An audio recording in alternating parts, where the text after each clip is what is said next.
Et alors Franck, on sait depuis hier, même avant qu'il n'y aura pas beaucoup de vent, il y aura des courants, ça va être un départ je dirais, très compliqué, non pas par la force des conditions météo habituelles dans le Nord, mais au contraire ce sera très tactique. Alors comment tu vois ce départ aujourd'hui ? À cause des conditions faibles, effectivement, il n'y aura pas de parcours côtier. Ça permet de réussir à s'échapper de la ligne de départ parce que ça ne va pas être simple avec un courant qui va s'inverser contre assez vite après le départ. Le vent va être plutôt de face au début et ensuite ça va très vite tourner au portant ce soir. Mais on ne sera pas loin ce soir. Donc on pourra faire une belle parade pour les spectateurs qui seront sur la côte quelques milles plus au sud de nous. Le vent prévu est souvent en dessous de 5 nœuds jusqu'à la nuit. Et le courant est parfois à la même force et contre. Donc on va essayer de se progresser petit à petit et ces conditions-là vont durer quand même jusqu'à lundi soir.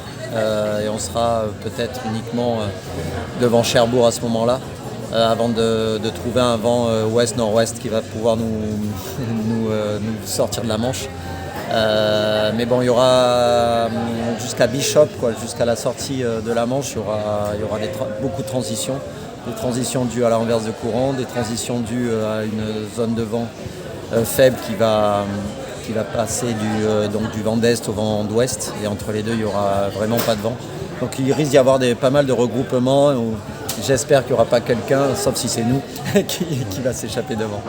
Ouais, donc ça veut dire ça ne va pas être très physique, mais ça va être très tactique.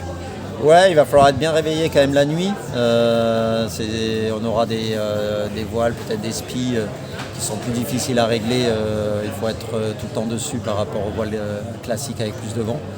Peut-être barrer beaucoup aussi dans ces conditions-là, même si la visibilité la nuit c'est difficile, mais c'est sûr que vers 3-4 heures du matin, quand tout le monde est un peu entre le sommeil et le réveil, il va falloir être bien sur le pont pour nous. Voilà, c'est un peu notre objectif. C'est sûr qu'on pense que les premières 48 heures sont très importantes parce que le premier qui va pouvoir sortir de la Manche va pouvoir aller peut-être très très loin, on ne le reverra plus, donc il faut qu'on soit parmi ceux-là. Ce sont des conditions que finalement les marins n'aiment pas trop, quoi. Moi j'aime bien parce que c'est assez tactique, ça ressemble un peu à la course du Figaro, ce genre de choses, avec des bateaux qui sont quand même évidemment conçus pour aller beaucoup plus vite. Donc c'est pas tout à fait adapté, on n'a pas tout à fait les bonnes voiles pour faire ça. Mais ça reste tactique, on va se voir souvent avec les concurrents. Je pense que ça va être une régate côtière qui va durer quasiment toute la course. Alors il y a aussi un côté découverte, même si les plus anciens, vous avez déjà eu un peu l'occasion de naviguer par là, c'est ce tour des îles britanniques, notamment les marins français ne le font pas souvent, quoi. Non, ils le font pas souvent. Alors il y a une course effectivement anglaise qui s'appelle Round Britain Island. J'ai fait une fois avec un Volvo 70, alors c'est ouvert à tous les types de bateaux, toutes les classes de bateaux. Là cette fois-ci c'est cette course des Caps ouvert uniquement aux IMOCA.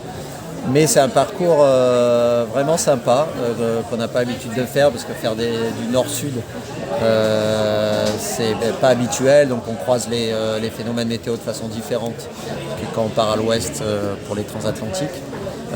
Et on va quand même au 60e nord, donc il y a quand même des dépressions là-haut ou des phénomènes météo qui sont assez spéciaux. Donc on a des prévisions météo, on joue avec ça, mais on n'a pas l'habitude, peut-être on n'a pas les bons réflexes vis-à-vis de ça. Et puis il y a toujours la côte qui va être pas loin.